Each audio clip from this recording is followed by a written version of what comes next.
แต่มือน้องอยู่กับอายตกลงกันไว้สัญญาอย่างดีอีก2-3 ปี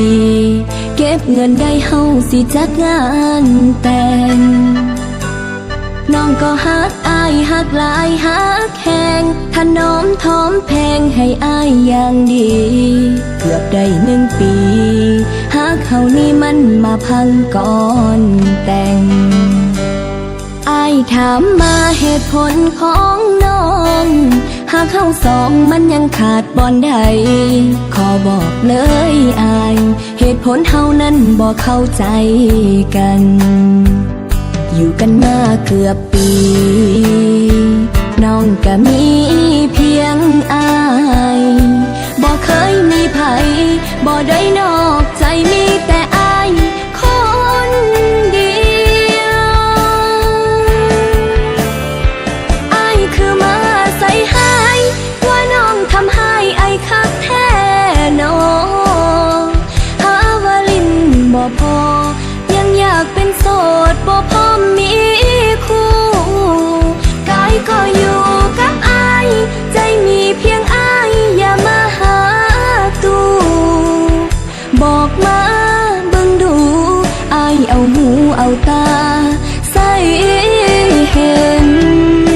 อายบอกว่าโทรหาพ่อกับแม่ให้เพิ่นแก้กับสิ่งที่เป็นอยู่บอกว่าเฮาบ่แม่นเนื้อคู่สิบ่ฝืนใจน้องต่อความหักขึ้นที่เฮา2 คนอย่าได้วนน้ำแม่น้ำพ่อทุกปัญหามีทางออกทุกข้อคอยแก้ไขเอาอาย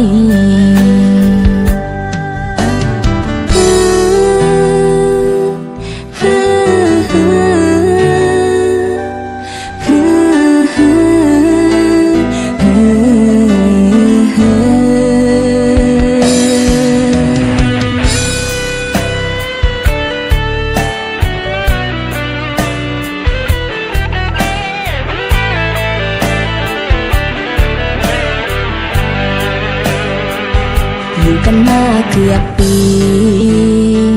น้องก็มีเพียงอายบ่เคยมีไผบ่ได้นอกใจมีแต่อายคนเดียวอายคือมาใส่หายว่าน้องทำให้อายคักแท้น้องหาว่าลิ้นบ่พอยังอยากเป็นโสดบ่พอมีคู่กายก็อยู่กับอายใจมีเพียงอายอย่ามาหาตู้บอกมาเบิ่งดูอายเอาหูเอาตา